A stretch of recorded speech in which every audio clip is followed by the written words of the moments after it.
France Culture, le Book Club, Antoine Léris. Il y avait à l'époque, en 4e de couverture des magazines recensant les programmes télévisés, des publicités vantant des offres commerciales immanquables. Salon tout cuir à moins 50%, un téléphone sans fil offert pour l'achat d'un ensemble de mobilier rustique et une offre de musique à prix imbattable sur abonnement. Alors, la musique n'était pas encore dématérialisée en 1991, mais on vous proposait l'envoi de 3 CD chaque mois, en échange d'une somme modique et d'un abonnement couplé aux 10 magazines. J'avais réussi à convaincre ma grand-mère d'y souscrire, et pour le premier envoi, j'avais reçu, comme attendu, le nouvel album de Nirvana, le premier d'Alanis Morissette, et une surprise. La compilation Nocturne Jazz, avec à la piste 7 un titre, My Baby Just Care For Me, d'une certaine Nina Simone. C'est ma première rencontre avec elle. Je devais avoir 10 ou 11 ans, et chaque fois que je l'ai retrouvée, à différents moments de ma vie, toujours un peu de la même manière, elle a correspondu exactement à l'humeur dans laquelle j'étais. Assis là, à compter mes doigts, dansant pour amuser la galerie, plus funky que le vrombissement d'un moustique, ou seul aussi.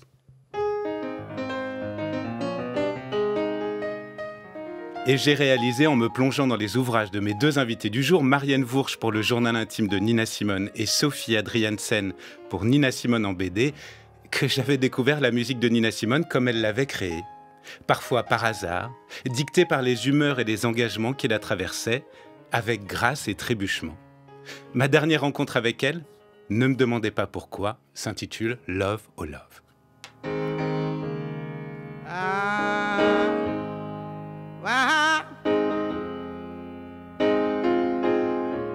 Must love keep me a slave?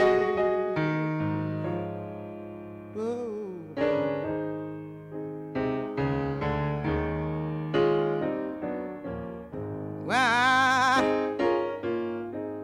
Why must love keep me a slave?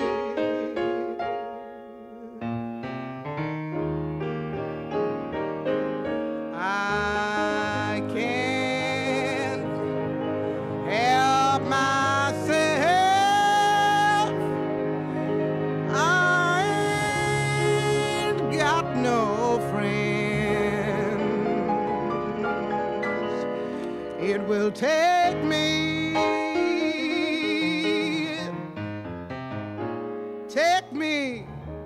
straight to my grave. Love will take me straight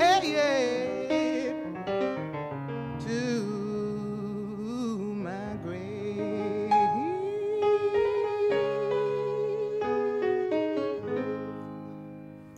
Impossible de commencer cette émission sans écouter la voix et le piano de Nina Simone à l'occasion des 20 ans de sa mort que nous avons célébré le 21 avril dernier, ou, plus joyeux, les 90 ans de sa naissance. Elle aurait eu 90 ans le 21 février dernier. Je reçois, et ça me fait très plaisir, en voisine d'abord, Marianne Voursch, bonjour. Bonjour. Vous êtes productrice à France Musique. Vous avez réalisé un podcast sur le journal intime de Nina Simone, lu par Claudia Tagbo et qui est édité aujourd'hui aux éditions France Musique et dont nous allons parler. Et normalement, depuis le Morbihan, nous avons avec nous Sophie Adriaansen. Bonjour. Bonjour Antoine. Merci beaucoup d'avoir accepté notre invitation. Nina Simone en BD, c'est votre dernier ouvrage. Et voilà, pour moi, la rencontre s'est faite comme ça, par hasard, avec un CD arrivé par la poste. Comment avez-vous rencontré, commençons peut-être par vous, Marianne Voursch, la musique de Nina Simone? J'ai pas d'histoire. J'ai pas d'histoire. C'est évident que je l'ai entendue.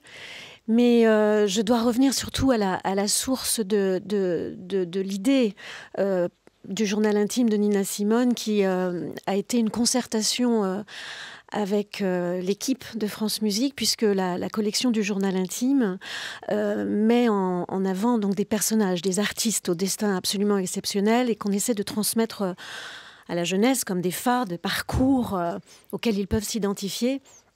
Et nous souhaitions aborder une femme, traiter du parcours d'une femme. Et quand on est sur France Musique, on a des oreilles classiques, mais pas que. Et donc, le parcours musical, d'abord, de Nina Simone, est évidemment fascinant. Et donc, on s'est dit, c'est elle. Il y en a plein d'autres, bien sûr. Mais c'est comme cela que Nina Simone, en tous les cas, s'est précisée dans cette intention. Moi, mes oreilles ont forcément été... Je ne saurais pas les identifier avec une telle narration comme la vôtre, en toute humilité. Bien sûr, je connaissais les grands airs et que j'étais, comme tout le monde, transpercée, bouleversée, en même temps... révoltée comme elle, donc elle nous parle à tous. Sophie Adriaansen, vous vous souvenez de la découverte de la musique de Nina Simone? Vous avez beaucoup écrit sur elle, Nina Simone, en BD, votre dernier ouvrage sur elle. Oui, alors je vais peut-être reprendre votre expression de rencontre avec grâce et trébuchement. Il y a des standards qui ont toujours été là, comme Don't Let Me Be Misunderstood ou My Baby Just Cares For Me. J'avais 5 ans quand la publicité Chanel a déferlé sur les télés. Mais la vraie nouvelle rencontre, c'est au début des années 2000 quand les DJ ont remixé Sinnerman, ce morceau interminable. Et ça a été vraiment mon point d'entrée sur toute son œuvre et sa discographie. Alors, vous publiez donc Nina Simone en BD aux éditions Petit à Petit, et je voudrais qu'on écoute une note vocale de Laetitia qui nous en parle justement. Comme beaucoup, je ne connaissais Nina Simone que de nom finalement, quelques chansons évidemment, mais sans connaître réellement son histoire. Et grâce à cette bande dessinée Nina Simone en BD, eh bien, j'ai découvert une artiste vraiment surprenante qui avait un engagement très très fort et qui, depuis son enfance, en fait, n'a pas eu forcément une vie facile. Et le vrai plus de cet album, c'est sans aucun doute les parties documentaires qui nous apportent vraiment un gros plus. Chaque partie de sa vie, chaque scène de sa vie est décrite en quelques planches de bande dessinée, mais on apprend réellement dans les parties documentaires qui là apportent vraiment le vrai plus sur la vie de Nina Simone, mais aussi sur tout ce qui se passait à son époque, sur Martin Luther King, etc. Donc c'est vraiment la partie la plus intéressante de cet album. I love you. Forgive, don't let him take me. Honey, don't let him handle me and drive me mad. If you can keep me, I wanna stay here with you forever.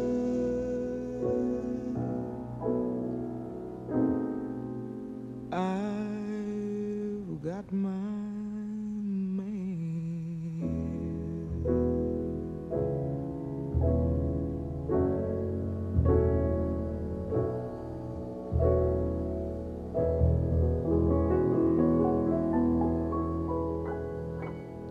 Et vous commencez toutes les deux vos ouvrages au moment où Nina Simone n'était pas encore Nina Simone, mais Eunice Waymon, prodige du piano de 6 ans. Dans votre journal intime, vous lui faites dire « Depuis que je suis toute petite, tous les soirs et les dimanches matins, maman m'emmène avec elle à l'église. Elle dit que quand je joue avant son sermon, l'assemblée écoute mieux. » La musique, son rapport à la musique a commencé à cet endroit-là, avec l'aide de sa maman et avec ce piano classique qu'elle étudie. Absolument, c'est vraiment une vie très à part qu'elle a au sein de sa communauté, déjà parce qu'elle est la fille du pasteur. Donc à l'école, elle se doit d'avoir des bonnes notes. Et puis, elle a ce rapport donc à la musique d'église, qui est donc tout un monde, mais aussi à la maison, où déjà elle reproduit toute petite à l'oreille des morceaux qu'elle entend chanter par sa mère ou qu'elle entend aussi siffler par son père. Donc les parents sont très intrigués de cela. Donc elle a ce double cheminement dans la musique qui va se préciser avec l'apprentissage vraiment beaucoup plus rigoureux du répertoire classique, dans lequel elle va se jeter littéralement, puisque elle a beaucoup de moments de solitude. Elle aime rejoindre sa maman, qui est quand même très très prise par son rythme auprès de sa communauté ecclésiastique. Mais la musique classique va être d'un seul coup tout son monde à elle. Et elle va cheminer de manière très solitaire, mais très intense. Donc c'est une formation très particulière au sein de sa communauté. Et d'ailleurs, Sophie Adriaansen, vous racontez ce récital à l'Hôtel de Ville de Tryon en 1945 dans votre bande dessinée. Ça a été un moment important. Un moment très important parce que, bien sûr, dans l'Amérique ségrégée, les meilleures places, y compris pour les récitals, sont réservées aux spectateurs blancs.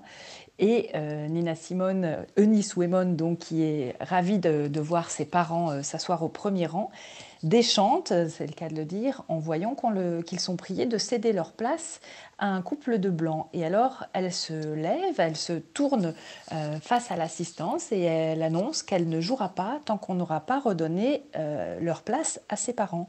Et c'est ce qui se produit pour qu'il n'y ait pas de scandale et pour que le concert puisse avoir lieu. Et donc, le couple de spectateurs blancs est prié d'aller un petit peu plus loin. Et ce sont ses parents qui s'installent devant elle. Alors, on peut voir ça comme un premier acte de militantisme. On peut aussi se dire qu'une jeune adolescente a envie que ses parents soient aux premières loges pour la voir jouer. En tout cas, ça dit des bonnes choses déjà de sa personnalité, de sa détermination et de son futur engagement. Oui, puisqu'elle a 15 ans à ce moment-là, et vous lui faites dire, le lendemain de ce récital, je me suis sentie comme une écorchée vive et le moindre affront, réel ou imaginaire, m'entamait les chairs, mais la peau s'est reformée, un peu plus coriace, un peu moins innocente, un peu plus noire. Marianne Vourch, est-ce que c'est pas une partie de l'histoire de sa vie, se faire comme ça une peau, comme une carapace, pour résister aux événements? Certainement. Mais les premiers événements, c'est surtout, je crois, cette solitude déjà à l'égard de cette mère qui n'est pas là, le père qui tombe malade. Donc elle a déjà dans sa propre vie l'obligation de se faire elle-même. Il y a sa sœur Lucille qui s'occupe beaucoup d'elle, mais c'est pas des parents. Effectivement, elle sent, elle perçoit certainement, mais ça n'est pas du tout verbalisé.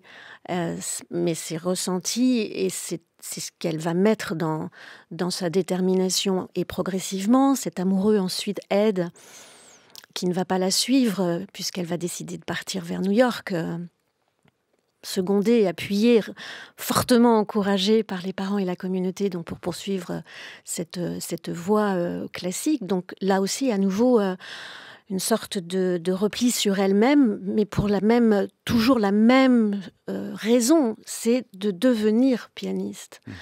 Alors, c'est vrai qu'au début, elle l'a pas forcément à l'esprit, mais en même temps, toute sa vie est organisée autour de son piano.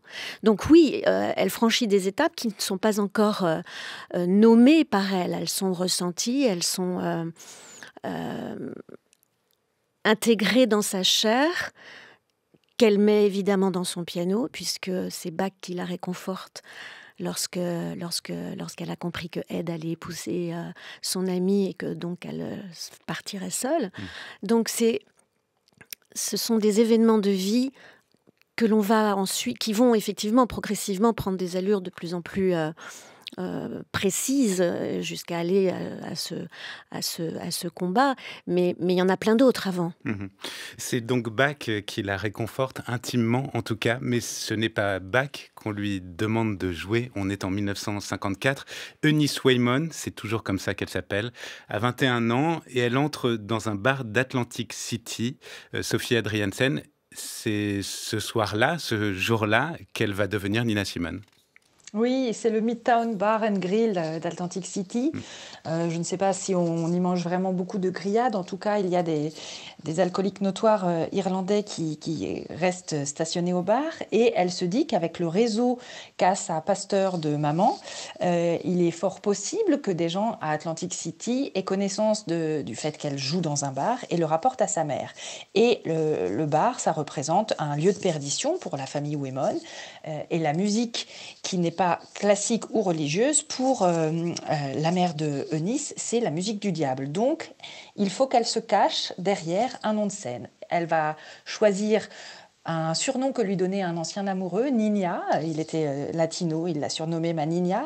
Elle fait enlever le tilde, elle fait sauter le tilde, ça devient Nina. Et puis, lorsqu'elle était étudiante, elle allait au ciné-club voir des films français. Elle a notamment vu Casque d'or et beaucoup aimé Simone Signoret. Et elle choisit Simone en hommage à l'actrice française. Et quelques années plus tard, Sid Nathan, le producteur de la maison de disques Bethlehem Records, lui propose d'enregistrer un album dont est extrait cette chanson.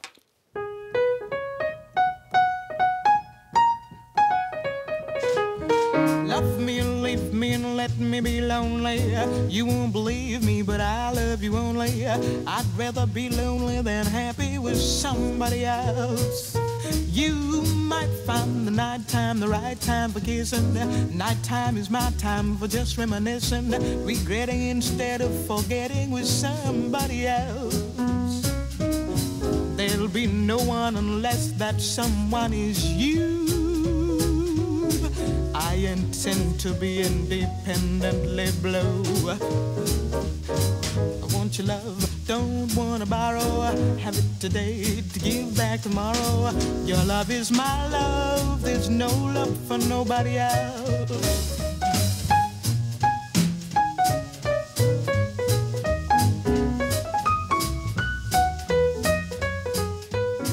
Alors Marianne Vour, j'aimerais que vous nous racontiez comment s'est déroulé l'enregistrement de cet album, parce que j'ai l'impression qu'il raconte un peu de tout ce que sera la suite de la carrière de Nina Simone, où elle se retrouve finalement entraînée dans des endroits où elle n'était pas sûre qu'elle avait envie d'aller.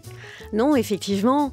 Déjà parce que qu'on dise qu'elle était une chanteuse jazz, ça passait pas. Jazz, c'est une appellation que les Blancs utilisent pour parler des musiciens noirs, mais elle, déjà, ne s'associe pas à une couleur, mais avant tout à ce qu'elle est, à savoir une artiste. Et une artiste classique. Alors après, oui, elle est noire, mais bon, c'est pas le sujet. Le sujet de toute sa vie, c'est « je suis une artiste ». Classique, c'est ce que je voulais être. Et c'est ce qu'elle réclamera tout au long de sa carrière, c'est-à-dire le respect, l'écoute de sa musique et d'elle-même. Donc quand on lui dit bon, « je vais te présenter un guitariste jazz, tu vas voir, il est super », donc déjà le mot ne lui convient pas, parce que pour elle, jazz c'est d'abord une manière d'être, une manière de marcher, une manière de parler, de vivre, etc. Et puis, elle est seule jusqu'à présent. Donc elle ne sait pas ce que c'est que de faire de la musique avec d'autres. Donc elle n'est pas trop pour. Finalement, elle accepte, mais elle l'ignore littéralement en arrivant sur scène. Elle se met à son piano comme si de rien n'était. Et là, elle commence donc à jouer. Et finalement, elle sent la guitare, c'est physique. Parce qu'il est tellement génial, ce Al Chapman, qu'il la rentre mais avec une délicatesse. Il a certainement perçu qui il était. En tous les cas, il a vraiment des antennes. Et il va, comme cela, la caresser, finalement, avec sa guitare. Et là, elle se dit, mais oh, oh. Et c'est le début non seulement d'une vie artistique ensemble, mais aussi qu'elle s'aperçoit qu'elle est bien. Elle est bien comme ça. Sophie Adriaansen, comment est reçu ce premier album? À quel point il bouleverse la vie de Nina Simone? Alors, il sort en 1958. Il a été enregistré, ça a été un marathon. Elle a passé une journée en studio. Elle a enregistré in extremis My Baby Just Cares For Me sur la suggestion du producteur. Et à partir de ce moment-là, en fait, elle pense qu'elle va arrêter de se produire dans les bars, que du jour au lendemain, on va l'inviter partout, à la radio, à la télé. Et c'est pas ce qui se passe dans l'immédiat. Elle trouve même qu'il n'y a pas de promotion, jusqu'à ce qu'un DJ s'entiche de la chanson qu'on a entendue tout à l'heure, I Love You Porgy, qui vient de Porgy and Bess, l'opéra de Gershwin, et décide de la passer à la radio. Il s'en entiche tellement qu'il la passe une fois par heure, ce qui fait que tous les auditeurs se mettent à la réclamer, et puis ses collègues des autres radios la passent aussi. Cette chanson-là, ce morceau-là rentre au Billboard, et en quelques semaines, cette anonyme devient Nina Simone, l'interprète et la chanteuse de I Love You Porgy, et c'est le vrai lancement de sa carrière à ce moment-là. Sa carrière prend son envol et ce seront peut-être les plus belles années, en tout cas au niveau de création, avec des albums immanquables, The Amazing Nina Simone at Town Hall, des enregistrements, Nina Simone at the Village Gate, Nina Simone at Carnegie Hall, des moments très importants dans sa carrière et musicalement, des moments très importants. Qu'est-ce qu'elle a apporté à la musique, Marianne Vourch, Nina Simone? Parce que justement, cette patte, cette architecture, cette colonne vertébrale du classique, sans être sectaire, il y a indubitablement dans sa musique cette structure, cette capacité d'improvisation autour de thèmes, cette couleur, ce rythme qu'elle va puiser aussi bien chez Bach, mais chez Beethoven, chez Schubert. Et d'ailleurs, quand on fait le rapprochement vraiment en prenant les œuvres classiques et en écoutant Nina Simone, on retrouve vraiment cette rythmique en fonction des interprétations qu'on peut écouter. Il y a vraiment des similarités. Enfin, on a littéralement les passerelles, j'allais dire visibles, mais qu'on découvre. Donc c'est en cela qu'elle est fascinante et qu'elle a toute cette originalité, toute cette force et ce pouvoir de convaincre et surtout d'emmener très loin, parce que ces improvisations qu'elle a, elles sont très construites. Elles sont très construites et du coup, il y a un très grand respect sur son côté artistique, à la fois de compositrice, d'interprète. C'est absolument extraordinaire. Alors, il y a évidemment la partie de lumière, tous ces albums qui la placent en tant qu'artiste exceptionnelle dans le paysage musical de l'époque. Et puis, puisque c'est un journal intime et que c'est Sophie Adriensen, une histoire de Nina Simone en BD, il y a aussi sa vie personnelle. Et votre chapitre 10 s'appelle Emprise, puisque vous parlez du partenaire de Nina Simone qui s'appelle Andy. Est-ce que vous voulez bien nous présenter cette personne qui sera très importante dans la vie de Nina Simone et qui, quelque part, va lui coûter beaucoup? Oui, Andy, c'est Andrew Stroud qu'elle rencontre à la fin de l'année 1960. D'abord, il ne lui dit pas la vérité sur sa profession. Il lui fait croire qu'il travaille dans une banque. Il a peur que s'il lui dit la vérité, elle fuit. En réalité, il dirige le commissariat d'Harlem.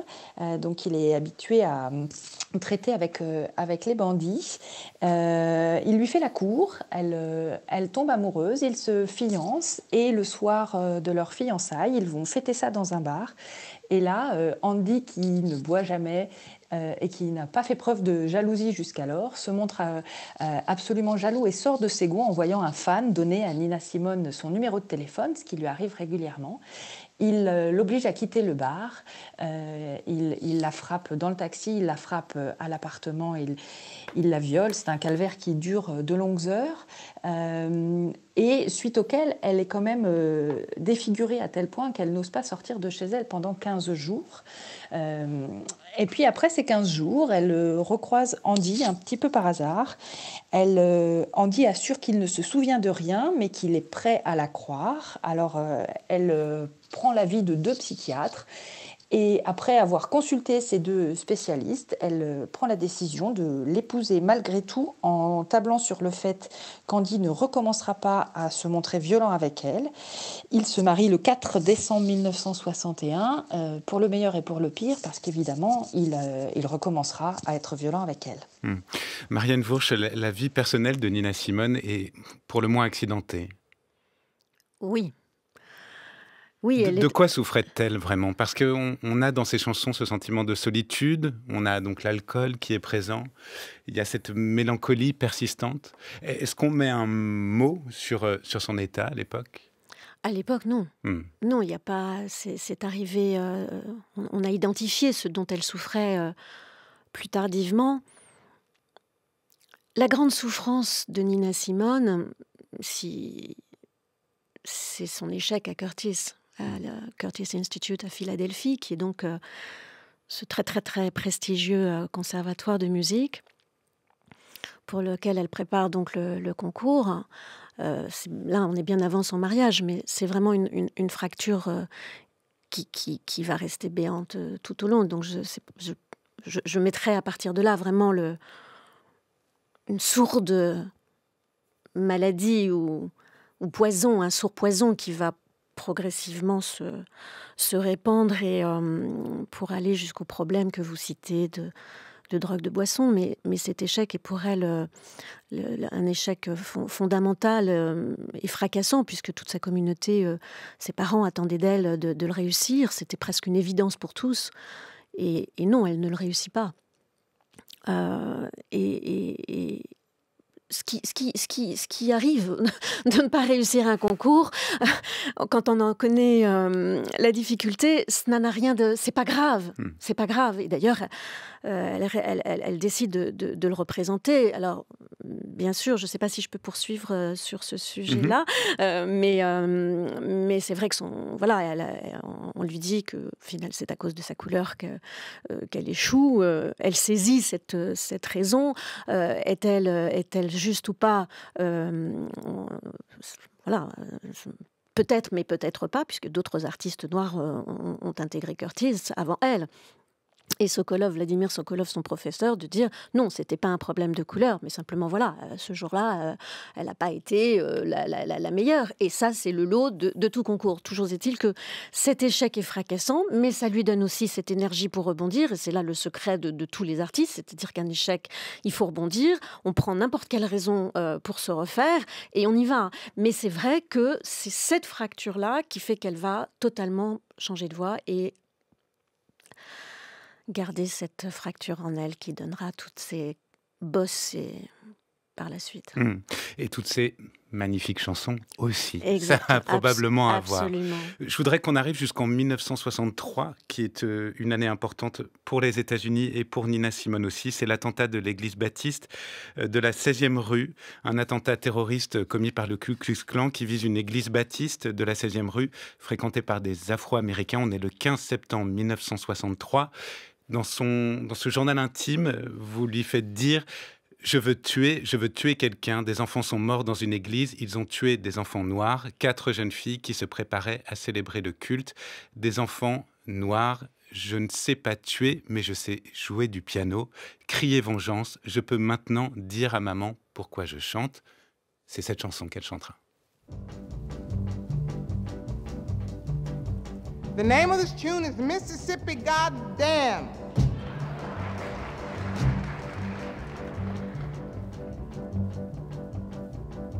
And I mean every word of it. Alabama's got me so upset.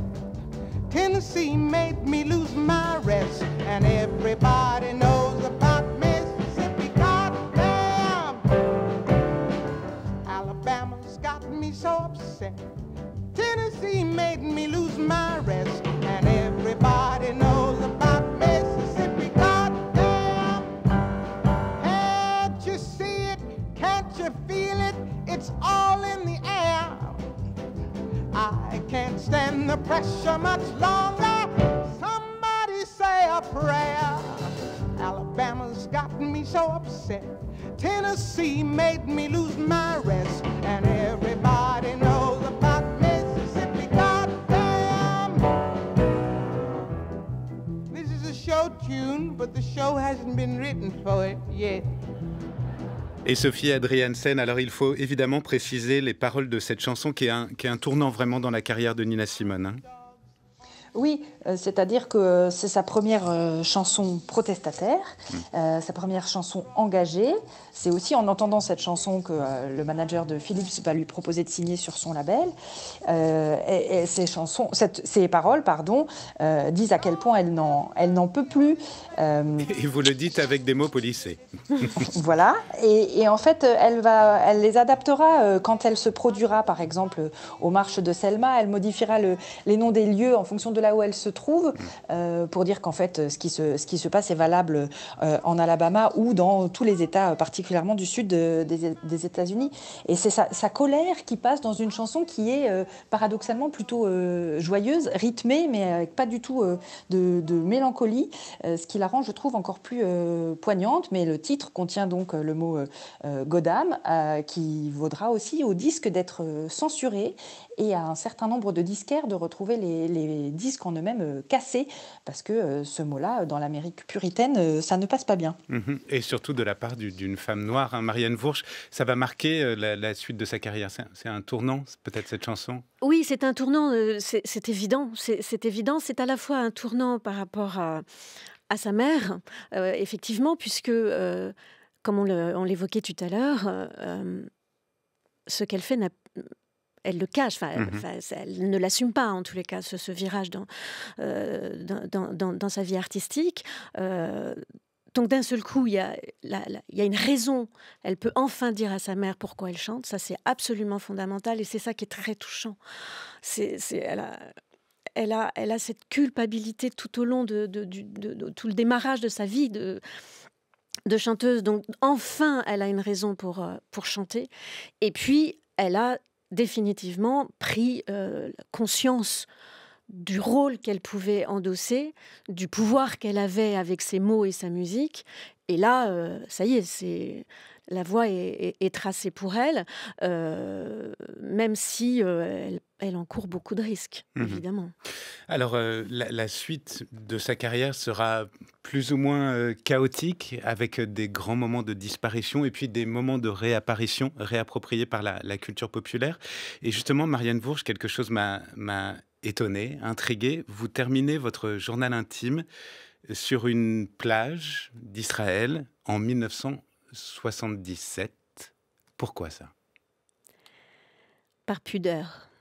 Par pudeur et par respect. On le sait, vous l'avez évoqué, le parcours de Nina Simone devient de plus en plus compliqué. Sa carrière s'en trouve évidemment très malmenée, très perturbée. Cette bipolarité entraîne tous les malheurs sur sa santé, sur sa personnalité, sur ses relations avec les autres. Et je n'ai pas voulu enfreindre ce dont finalement elle ne parlait pas. Et à partir du moment où quelqu'un ne parle pas de sa maladie, eh bien, je pense que nous n'avons pas le droit d'en parler. En tous les cas, quand on a le jeu du journal intime, c'est très très différent. C'est une gageure que de prendre ce pronom personnel. Donc, à partir de là, j'ai estimé que je ne devais pas aller sur une partie sensible qui sans doute aurait touché à sa dignité. Et voilà, c'est par respect, par humilité. Et puis, je trouvais que cette lumière par laquelle elle avait été traversée en Israël, qui lui redonnait cette force à cet instant-là précisément, c'était le message le plus beau, le plus fort qu'on pouvait passer à qui que ce soit, aux jeunes générations, aux adultes, de toujours se relever. Et donc cette lumière, eh bien, je trouvais qu'elle était merveilleuse pour nous arrêter là-dessus. Et pour connaître la suite, dans Nina Simone en BD, vous trouverez toutes ces années un peu plus noires pour Nina Simone, notamment quand elle se retrouve à Paris dans les années 80, dans un petit bar parisien pour un cachet de $300 la soirée, et puis la redécouverte donc par la culture populaire, au travers notamment de cette publicité pour un célèbre parfum, et puis les nombreux samples des rappeurs, ces chansons dans des nombreux films, incalculables même. Je vous donne juste un seul exemple, la chanson Sinner Zimmerman apparaît dans plus de 20 films depuis 1999, ce qui est hallucinant. Merci beaucoup Marianne Vourch, merci infiniment. Le journal intime de Nina Simone est publié aux éditions Villanelle. Merci. Et merci beaucoup Sophie Andriansen. Merci. Profitez bien de l'ère du Morbihan. Nina Simone en BD, et ce sont 2 livres qu'on vous conseille si vous voulez redécouvrir cette grande dame de la chanson. Merci beaucoup. Et c'est l'heure de votre rendez-vous avec Charles Dantzig. Plus la société est conservatrice, plus elle engendre une contestation ou bien ironique ou bien grossière. Dans l'Angleterre du début du XXe siècle, les écrivains de Bloomsbury ont sapé les fondations du conservatisme par l'ironie. Dans le dernier tiers du même siècle, les Anglais l'ont fait par le punk. L'Argentine et le Chili, pays demeurés très conservateurs, ont engendré une opposition littéraire grossière, punk, criarde et baroque. 2 écrivains le montrent bien, Yoshua et Pedro Lemebel. Yoshua est né en 1977 dans une banlieue pauvre de Buenos Aires. Il a toujours parlé des marginaux, mots vagues et trop moralement connotés, mais ici tout à fait exact, puisqu'il s'agissait de ceux qui vivaient dans la périphérie de ce qu'on appelle le Grand Buenos Aires, et d'homosexuels. Il a écrit dans des fanzines, puis effectué des performances avant de publier son premier livre de poèmes en 2005. Il est mort en 2015 des suites du sida. Les éditions Terrasse ont publié un volume de lui, intitulé Los Putos, qui contient des articles, des dessins, quelques fictions et essentiellement des poèmes. Ce n'est pas un livre propre, c'est un livre brut. Il dit crûment les choses sans chercher d'art. On devrait parler, plutôt que d'œuvres, de cris. Il en lançait de beaux, par exemple « Mon couteau crie ton nom sur les murs suintants des toilettes publiques ». Un bon poème intitulé « Je suis en paix » pourrait être celui de la sortie des placards. Je suis en paix, les esprits m'ont montré le chemin. Je suis en paix, les lumières l'ont illuminé. J'ai été nourri par une meute de loups et je suis en paix maintenant. Tout deviendra sombre, j'ai arrêté d'être celui que j'ai été. Pedro Lemebel est mort la même année 2015 que Yoshua, mais il était d'une autre génération puisqu'il était né en 1952. La collection L'Imaginaire, chez Gallimard, vient de rééditer son roman « Je tremble, ô matador ». C'était l'époque où l'homosexualité était une contestation en soi. Le titre vient d'une chanson que fredonne une folle au moment de la dictature chilienne en 1986. Lui aussi né dans les marges, un barrio de Santiago, Lemebel avait été proche du Parti communiste chilien, mais pas à tendance Neruda. Il a un jour assisté à une réunion de parti de gauche, maquillé et en talons aiguilles. Le stalinisme, qui était un machisme, n'était pas son affaire. Son roman, son excellent roman, est un roman de folle. Il n'y en a pas en France, à l'exception de ceux de Copy, mais Copy était sud-américain. La folle est la conséquence du machisme. Par réaction, et parce que c'est une apparence de faiblesse que le macho peut mépriser. La folle du roman fait semblant d'être une idiote pour garder près d'elle un jeune étudiant d'opposition. L'histoire d'une poésie sarcastique, déchirante et cocasse est croisée avec celle du dictateur harcelé par le babillage de sa femme qui le presse de suivre les recommandations d'un conseiller qu'il déteste parce qu'il est, dit-il, une tentouse. Si le monde était gouverné par elle, il serait moins violent. Et merci à toute l'équipe du Book Club. Merci également à Charles Dantzig, Oriane Delacroix, Zora Vinet, Jeanne Agrapard, Didier Pinault, Alexandre Alash-Begovic, Thomas Beau réalise cette émission. À la prise de son, c'est Olivier Arnay. Et maintenant, c'est l'heure de l'épilogue de cette émission consacrée à Nina Simone. Why won't somebody send a tender blue boy to cheer